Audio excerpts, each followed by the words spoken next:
be seated.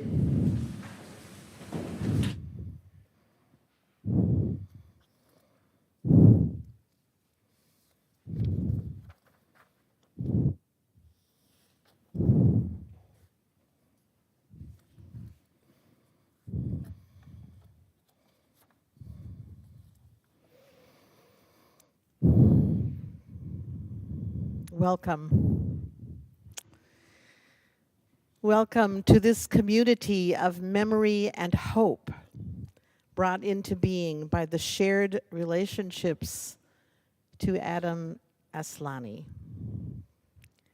Welcome to this time and place, both real and virtual, where we gather to mourn what we will miss of Adam's presence and to give thanks for the gifts of his living, to honor his life in story and music that will in time weave a tapestry of living memory that will remain for as long as we remember. We are mindful of the many faith traditions that inform our individual journeys, and we hold in gratitude the foundations of love and service that those traditions hold in common.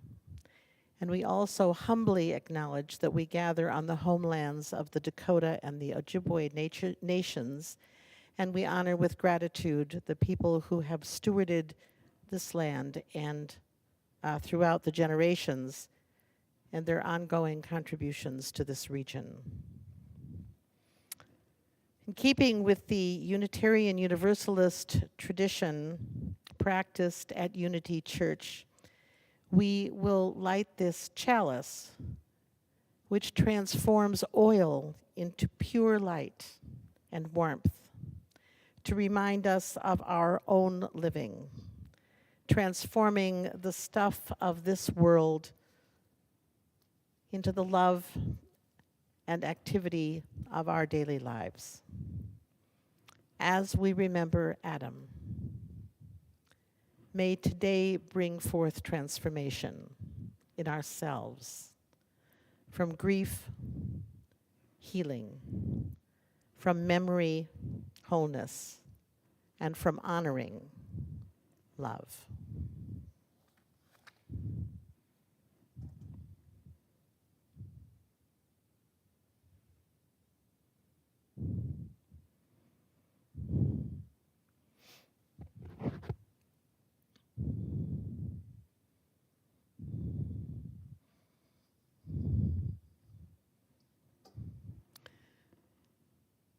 You will find hymn number 123, Spirit of Life, in the gray hymnals at the back of your pews. And rise in body and spirit as we join together in song.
Please be seated.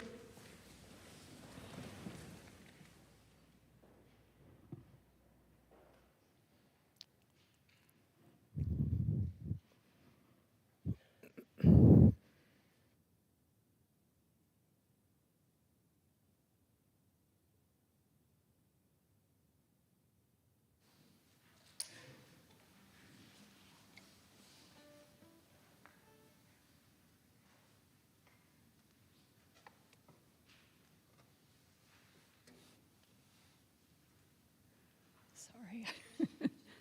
Push it down. Good afternoon. I'm Sharon, and this is Kevin. Our families have known each other since 1990, when we lived in the Como neighborhood in St. Paul. Our kids grew up together, sharing birthdays, scouts, play dates, potlucks, picnics, and sports teams. And I will add that Adam was always the standout player. We chose this poem by the Irish poet John O'Donoghue because it reminds us of Adam and the gifts he gave us. The poem also reminds us to find Adam in the present, in the space between us.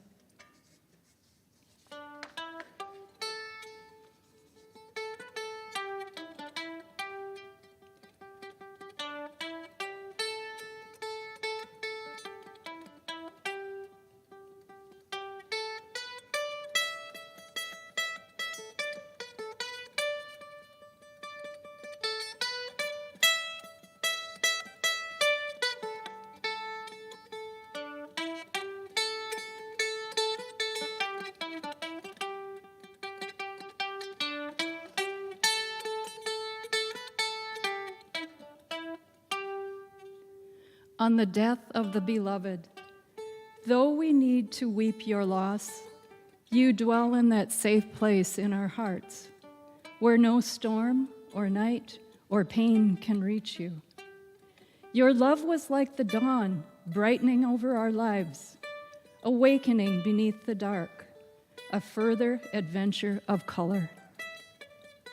The sound of your voice found for us a new music that brightened everything. Whatever you enfolded in your gaze quickened in the joy of its being. You placed smiles like flowers on the altar of the heart, where your mind always sparkled with wonder at things. Though your days here were brief, your spirit was alive, awake, complete.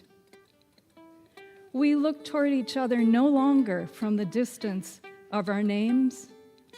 Now you dwell inside the rhythm of breath, as close to us as we are to ourselves. Though we cannot see you with outward eyes, we know our soul's gaze is upon your face, smiling back at us from within everything, to which we bring our best refinement. Let us not look for you only in memory where we will grow lonely without you. You would want us to find you in presence, beside us when beauty brightens, when kindness glows, and music echoes eternal tones. When orchids brighten the earth, darkest winter has turned to spring. May this dark grief flower with hope in every heart that loves you.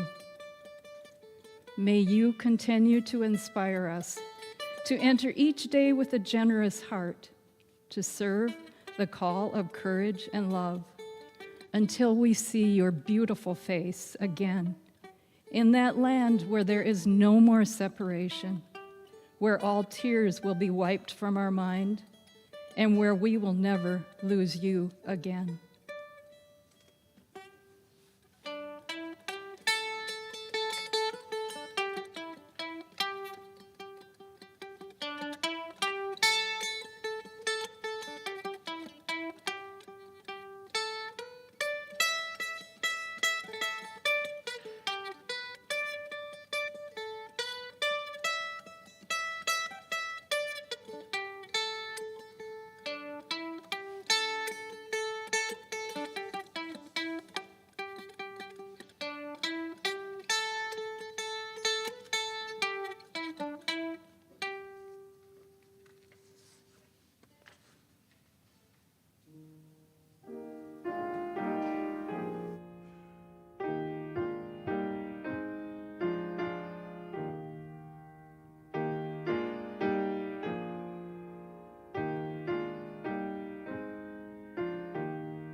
Anna Aslani,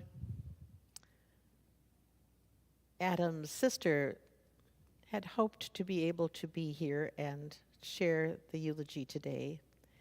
But she reminds us, and so appropriately, that everyone,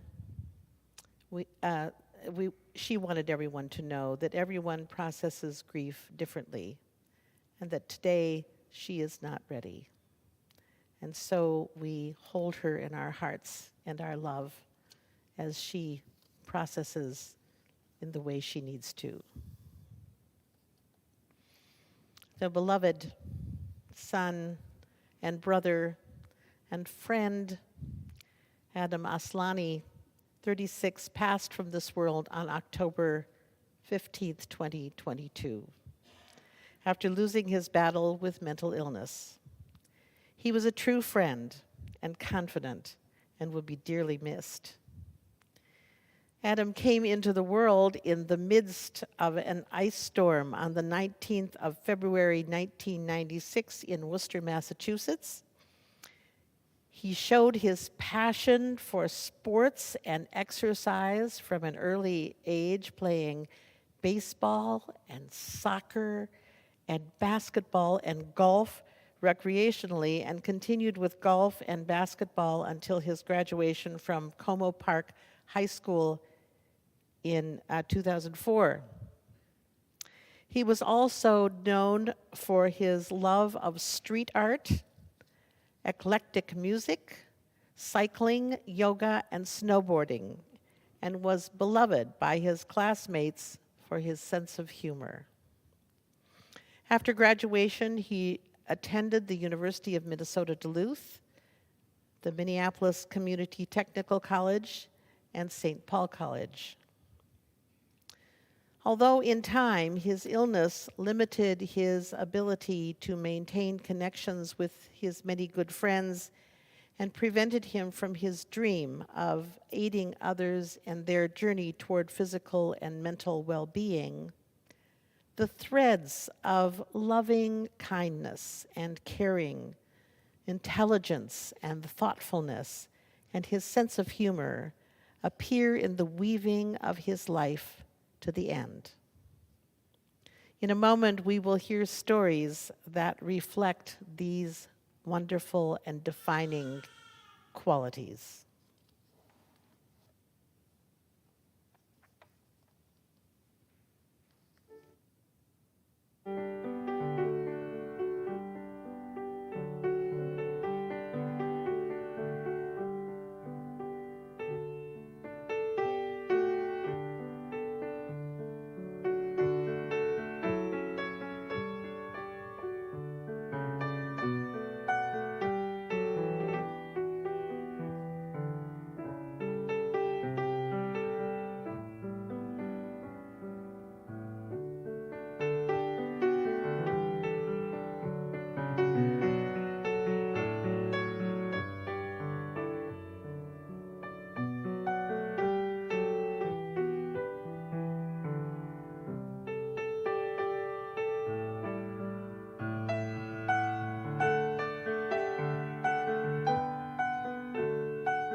Invite you up to the speakers, up to the microphone. Do you want to come up here?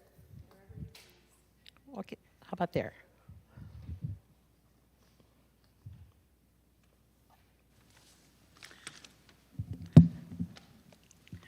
Good afternoon, everyone. My name is Helen Knox, and I have lived next door to Janet and Mare and family for over 30 years. Adam moved in when he was 6.5. And from that day on, even though he was older than my 3 kids, they all became good friends. Here is what they had to say about their dear friend Adam. He was like our big brother. He taught us how to do stuff like snowboard and go over the big bumps at Como. He told us that if you put water on your snow fort, it wouldn't collapse.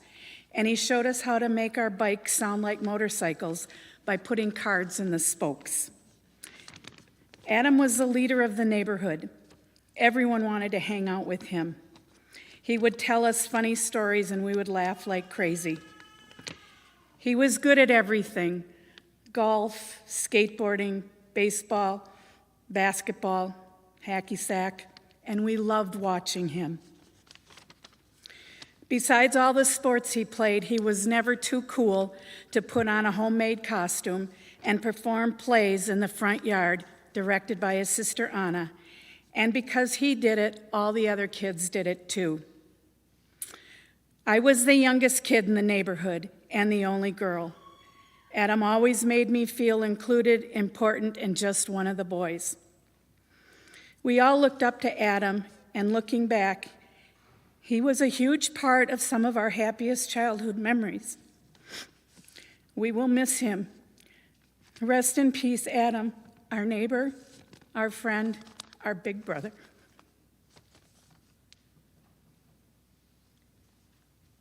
Hi, my name is Jean, and I'm going to be reading something from Adam's friend, my son, Ethan, first. And we did these readings separately, so there's some overlap. See if you can pick it up. But I finished a story that Ethan started. So from different perspectives. This is Ethan. In childhood, I'll always remember Adam as being the fastest and the best at everything, the most charming and witty. He was the kid that all the other kids wanted to be like. He was still kind. He still looked out for the person being bullied or the last person being picked for the team. We were very close, and we shared almost a psychic bond. Whatever wild idea we had, Adam was all for it, and he saw it out with his full energy and enthusiasm to the very end.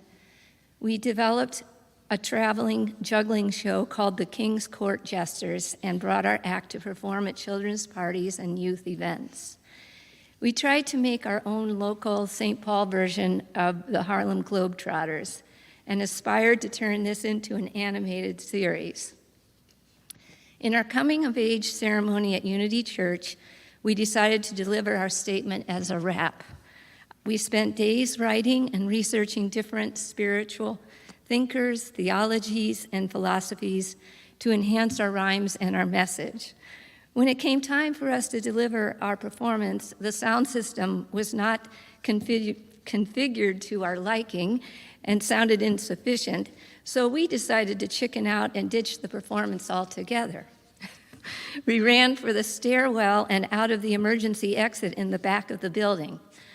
One time, when we were under the curfew age, I convinced Adam to walk to the other side of the city at 3 a.m. in the morning, only to be picked up and brought home in a squad car to our confused parents. In high school, Adam's personality remained. He was always cheerful and always concerned with others. He knew how to make people laugh. He always knew just what to say. This is why it was so hard to see Adam go through so much pain and suffering, to have such a low image of himself, to have so much self-doubt, knowing how he affected so many people. I went and spent the night at Adam's apartment on a trip to Minnesota in 2016. In the evening, for the first half of my visit, Adam was his old self, joking, kind, considerate. In the evening, Adam became overcome by his thoughts. He went in his room and stayed in bed for the last part of my visit. I couldn't get in touch with him after that. That was the last time I saw him. The night and the morning before I got the news about Adam came vividly into my mind. I had a feeling that Adam was in trouble. When I received the news, these fears were confirmed. Immediately, all of these memories of Adam came to my mind. This is how I and so many others will remember him. The loss of Adam's life is heartbreaking, but I feel that Adam somehow found peace. And I wanted to speak about the Aslanis and how a big part of my life they have been, too. The Aslanis first came into our lives when our boys were in kindergarten. Janet and Mare, like us, were transplants to Minnesota. They became our second family.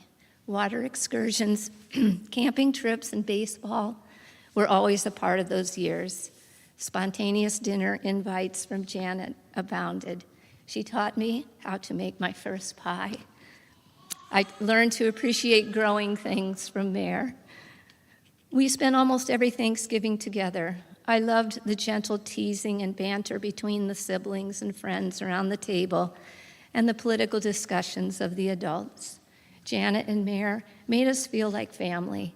We felt surrounded by love. Adam was a jovial, happy-go-lucky friend. Ethan and Adam were the perfect sidekicks to each other's jokes and antics. Their love of the comedian Jim Varney led to endless impressions.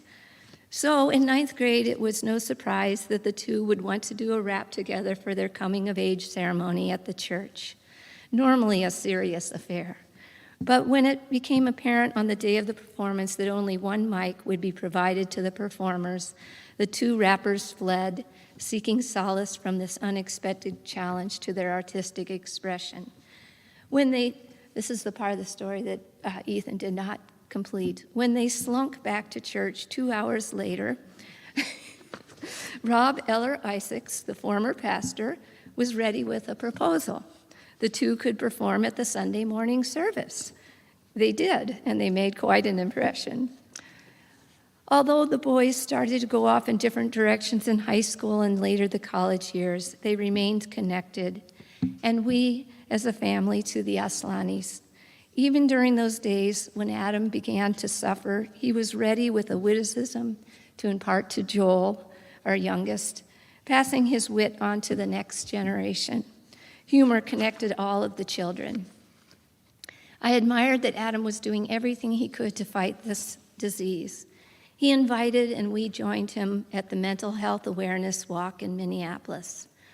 Over the years, I was in awe of Janet and Mare's selflessness and commitment to always being there for Adam. He did not have to face this terrible disease alone. He too, like all of us, was surrounded by the love of the Aslanis.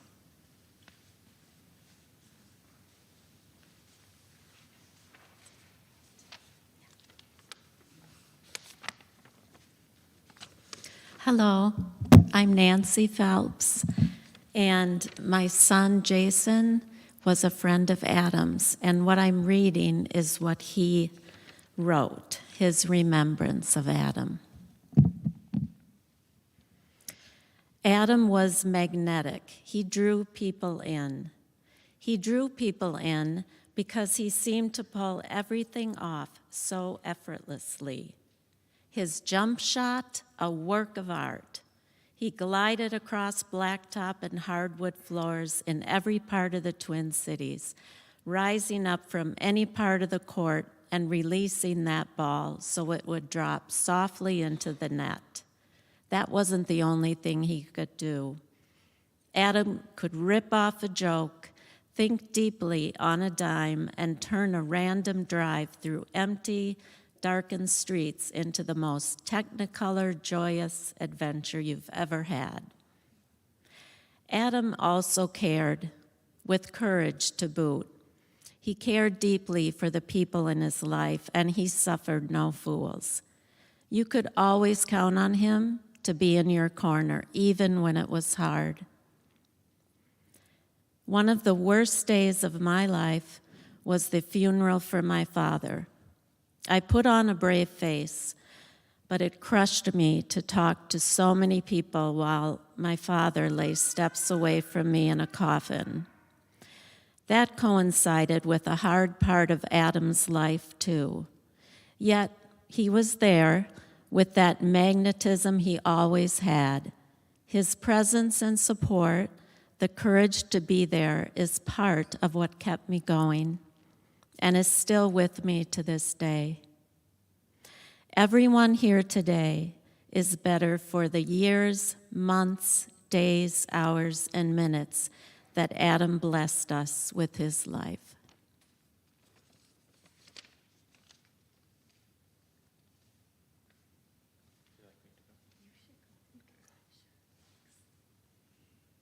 Hello. As Adam would like it, mic check, 1, 2, 1, 2. Adam Elias Aslani, this dude. Roughly 18 years ago, we made a connection. 3 years older than I was, and a senior in high school, while I was a freshman at Como Park High School. I was freshly coming into a public high school from a private Catholic school, MMSA, Maternity of Mary, St. Andrews. What a change of experience for me.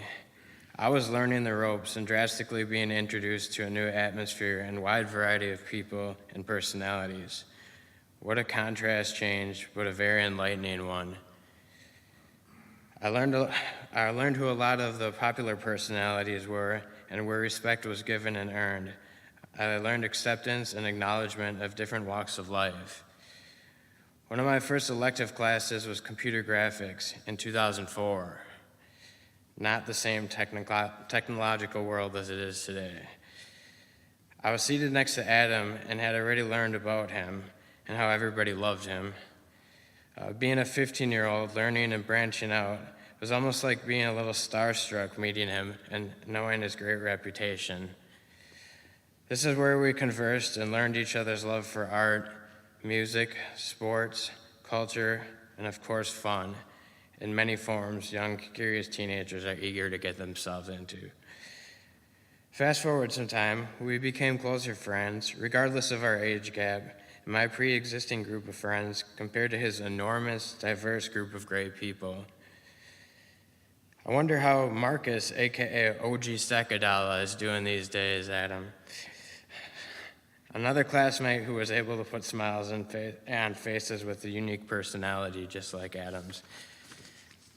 After a while, and me still being a young punk learning the ropes, I was occasionally giving Adam a call or maybe a text message to hang out sometime. And this was in 2004, when texting was still just becoming a thing in comparison to what it is today, and calling was still a little bit more normal, we all know. So I called him a handful of times, eager to hang out, and never really got an answer or reply yet. At my initial time, my thoughts were that he had a lot of friends and didn't really have the time, or maybe didn't want to hang out with me. A little bit of time passed, and he got back in contact with me. This is where he said something to me that I'll always remember, and it aged to this day like fine wine. It was something along the lines of, "Oh, hey, what's up, man? How are you doing?" And then I apologized for calling him too often, and he said, "Oh, no, I wasn't dodging you or anything and all like that. I just don't take these cell phones so seriously. I don't want to be attached to it all the time, and I just view it as an object that I'll get to when I can." I should get better at checking it more often, though. Yeah, T-Mobile sucks, too. Well, look at phones in society now. He was ahead of the times. After time, we became really close friends, and it stayed that way. Our eagerness to learn and expand helped us build and learn so much from each other, even at a young age. I remember all the car rides, bike rides, rolling around the Twin Cities, hanging out and being introduced to so many different people from Adam. I felt like I instantly had a backstage VIP pass to anywhere I went with him. Mount Olympus Jam Space, the Burgess House, Henry and Swanee's duplex in Minneapolis, dozens of parties, events, gatherings, underground shows, rolling competitions, urban exploration, and some mischief, of course. Last but not least, I cannot forget the bandstand. If you know, you know the spot. For those partaking in the word spot when you subtract the S from it. After a few more years from the beginning of our friendship, one event of unique creative mischief I'll never forget is what leads us to detention, but for adults. A place where you get to strip down and change your clothes to something bright orange colored, the same as everyone else, and cannot leave exactly when you feel like it until your name is called. No, I didn't go back to private school. Separated inside 23-1 during one of the coldest winter ice storm weekends of the year. It's interesting that he was born during one, that I hear. Manifesting from young adults beginning creating our forms of mirrorless artwork on rail cars. Mike Barabbas, a name that led to many, many jokes and laughs between us for years. Nobody probably will recognize that name. But I know Adam would laugh at me saying that right now if he was with me here today. Mike Barabbas. I always remember some of the sleepovers and late night intense battles we had playing Worms World Party on the computer, as well as other video games. I always lost. And the time when he slept over, and the time we farted so loud and heavily on the ground, he was sitting on it, it led my mother to asking what in the world that came from, and we couldn't help but keep laughing about it. Even to not too long ago.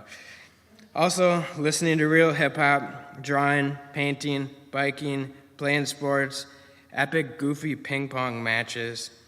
We used to make weird monkey noises and try to distract each other while boast while having a great time. I was lost to him in that as well.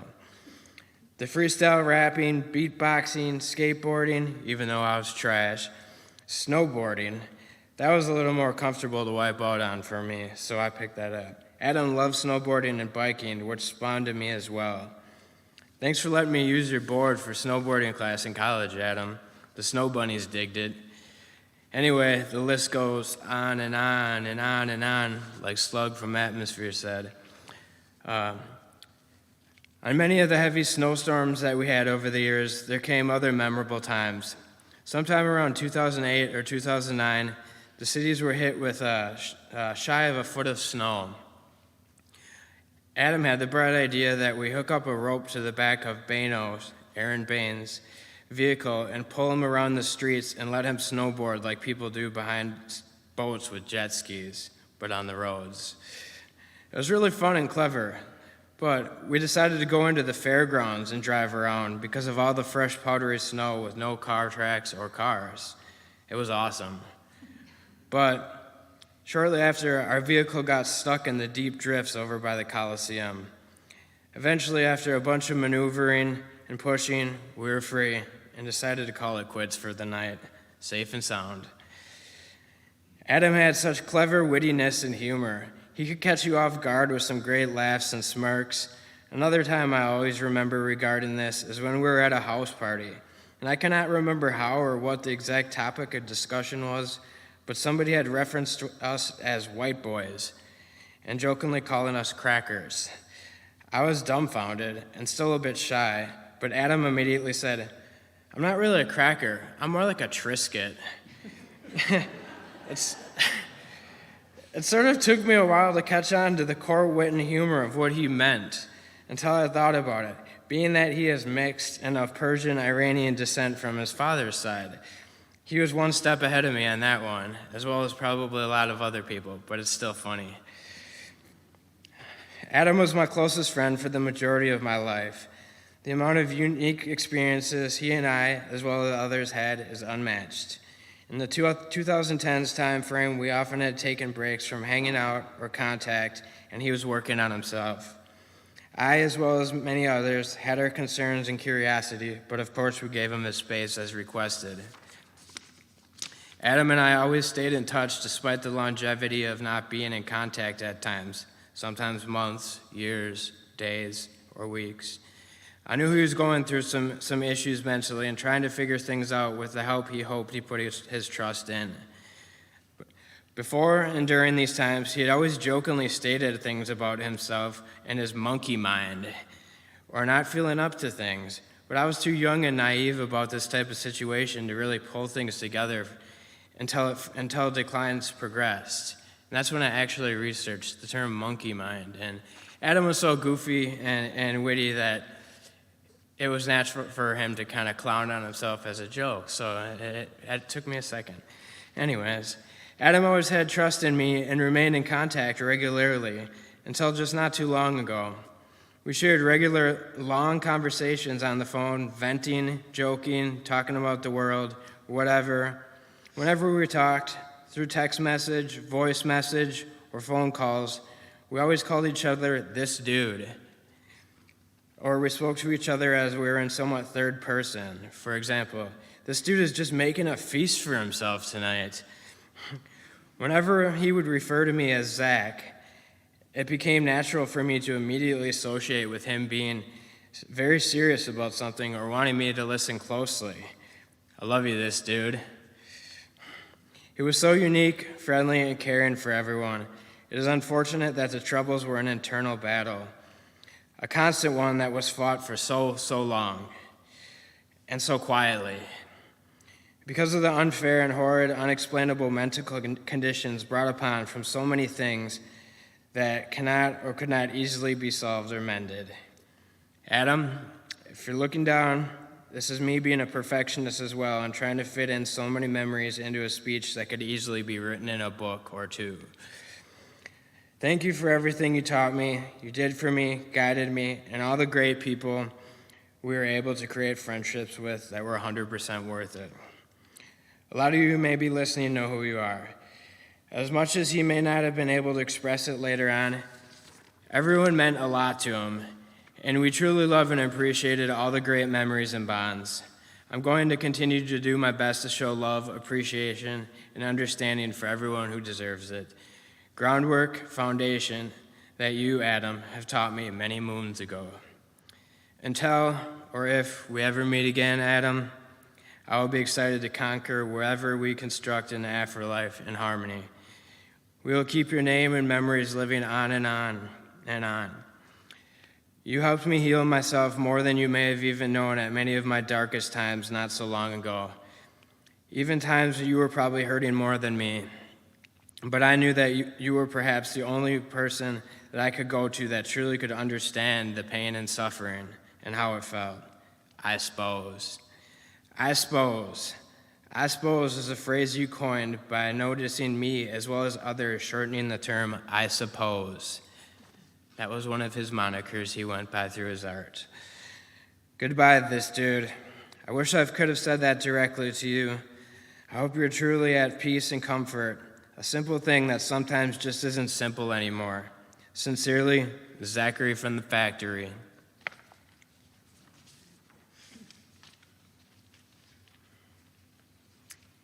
Hi, I apologize, but I have to give you just one moment to take a breath because I brought the program up here instead of my notes. So I'm going to step over and grab those and give everybody a little break. And I promise it's short.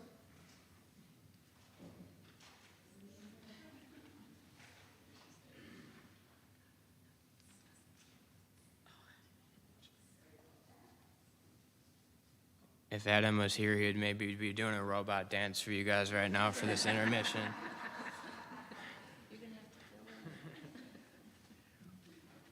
Or else a beatbox. Here she comes. Thanks. I've never had an introduction like that before. That's great. Adam is in the house. Right. Hi, my name's Margie, and I'm one of the longtime neighbors and friends of the Aslani family since the 80s, back when the Aslani's car was packed with Longaberger baskets, just to give you a time frame. Our families shared a lot of dinners together, and when our kids got too smart to join us parents continued to gather, often enjoying one of Mare's galettes or another delicious surprise at the end of the evening. But I'm here today to share a brief reflection on Adam. Excuse me. As most of you know, one of Janet's gifts is the art of quilting. I couldn't help thinking about the comparison of creating quilts to creating families and friendships. How each unique piece is stitched together with patience, love, and intent. And it creates something whole and wonderful. Using that imagery, my wish today is to remember Adam, forever a vibrant piece of the Aslani family quilt of life, and more broadly, our friendship quilt of life, as he rests in warmth, comfort, and peace.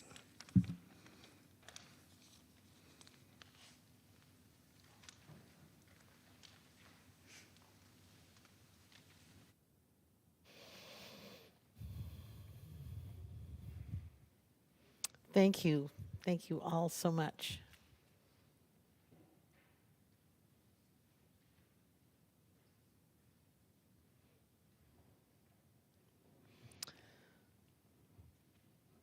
Well, if inspired by these lovely stories and memories, there is anyone who would like to come up and take the mic for a brief sharing, we would welcome you to do that.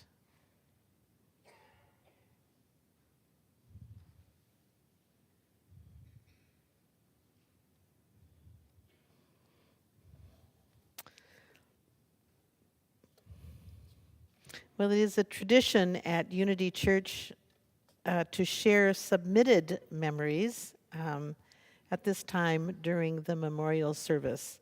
And many of these are excerpts from longer entries, which will be shared in their entirety in print with the family.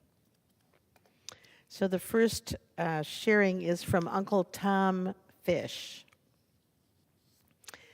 My lasting memories of Adam are that of a kind, gentle, and respectful young man. As a youngster, he seemed to really enjoy being around the extended family. The only time that I remember Adam not being kind and respectful was when he, as a teenager, whipped my tail at the golf course. However, he did sheepishly apologize, but I never got a chance to redeem myself. Good times. From Linda Fish, with love to Adam. When I first met Adam on the beach at Plum Island, Massachusetts, I was impressed with his quiet manner and intelligence. Sensing he would be polite to an aged aunt, I challenged him to a duel of Kadma, which is a game I'm not familiar with. Did I pronounce it wrong? Kadima. All right, thank you. A racket game played in the sand. His athletic ability was obvious, but we played to exhaustion, mostly mine, over the weekend. Years later, I was excited to learn Adam was coming to the next Fish family reunion.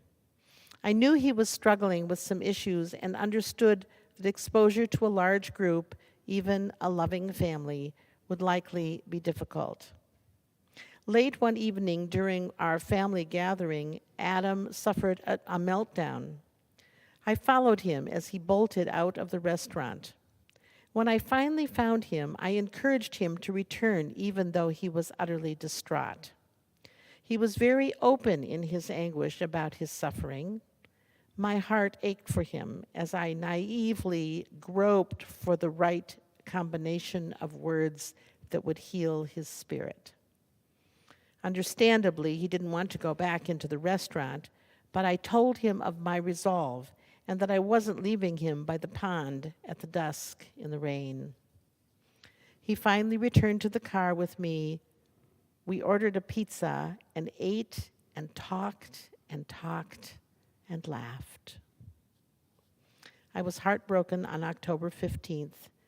Having lost my own brother, I'd experienced many of the unkind connotations in our society about suicide. In our grief, we, the living, are left to speculate and engage, as always, in the futile what-ifs. But if I can leave you with one thought, it is that Adam, our son, our brother, our family, our friend, was heroic.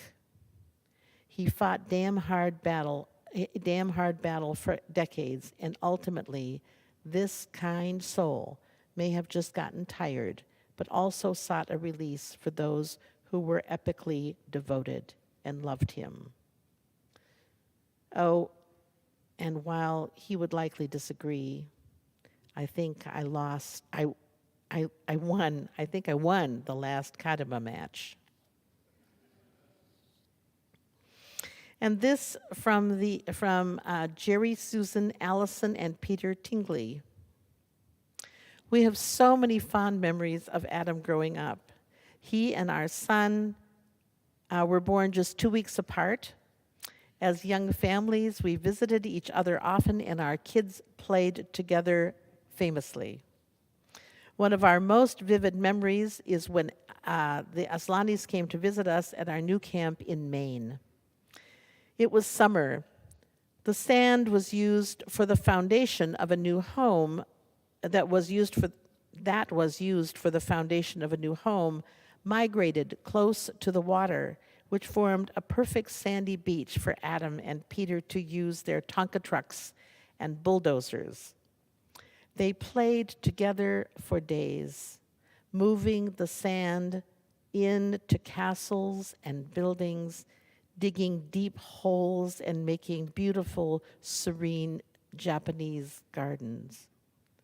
We watched Adam raking the garden over and over until it was perfectly set. Rocks in just the right places, sand smooth and sculpted. When done, he just smiled and smiled, so pleased with his masterpiece. May you rest in peace, Adam. We will miss you. And finally, from Mom and Dad, Anna, John, and Dinah the cat. Dear Adam, what we remember and cherish most is your willingness to be vulnerable, to reflect on your life, to share what was going on inside you, to express your hopes of healing and helping others heal. You were willing to ask for help and always expressed heartfelt appreciation for our efforts to help you. We'll miss our long, deep conversations, our long walks in the woods, enjoying good food together, your silly sense of humor, your kindness toward us, checking the sports scores, and those great big bear hugs you were so good at. Adam, these last years were very hard and confusing for you and all of us who loved you, but you faced them with more courage and hope than we can ever imagine. You have inspired us to go forward with love, to honor the love that you showed us. We've lost you too soon, but pray that you found true peace at long last.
Would you please open your order of services and share with me the responsive reading printed there?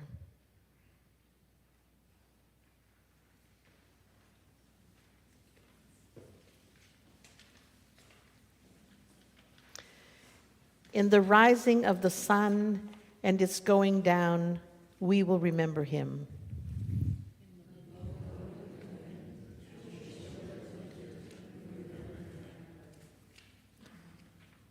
In the opening of the buds and in the rebirth of spring, we remember him.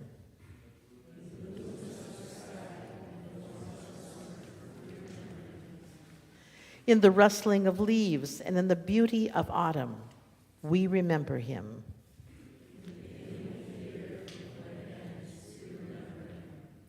When we are weary and in need of strength, we remember him.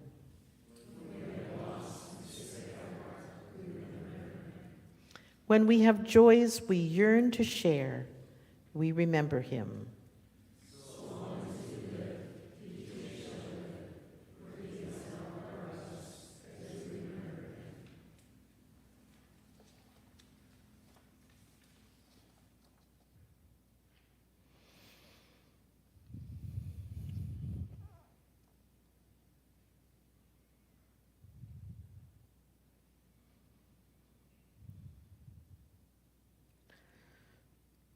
When death comes to the old, we can find meaning in the completion of a full cycle of life. When death comes to the young, the meaning is less clear. What we do know is that whatever the time we have, the experiences that we have with one another, experiences of love and kindness and grace, experiences of appreciation and presence and wonder lifted up out of pain and suffering, the uncertainties and losses can hold a kind of completeness. Today we have heard the stories of Adam Aslani's life, which held all of that. And we know that among the grief of his dying, we have the gifts of his living.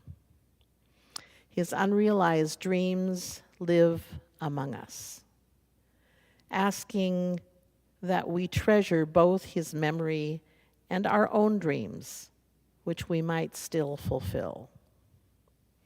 Our lives can be made richer because Adam lived. In time, may you notice his living spirit among you as you find strength in your own vulnerability. Become more generous with your bear hugs. Share corny jokes and reclaim the gift of laughter. His presence will be felt as you try a new sport or a new food, as you express your love for your family and your friends, as you extend a hand to a family who is challenged with mental illness. And when you can, walk with him in nature and experience the wonder of it all, or build a Japanese garden in the sand and let the tide wash it away and know the beauty and peace that lives and then passes into memory, even as the life of your beloved Adam. We close now with the hymn, Love Will Guide Us. May that be so. Number 131. Please rise.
Spirit of life be with us, giving us the peace of acceptance and understanding, and the assurance that in those things that never die, those things that pass from person to person through the generations into eternity, especially love. In the spirit of love we have gathered. In the spirit of love we depart. May the peace which passes understanding, which the world can neither give nor take away, be and abide with you all. Go in peace. Please remain seated for our postlude.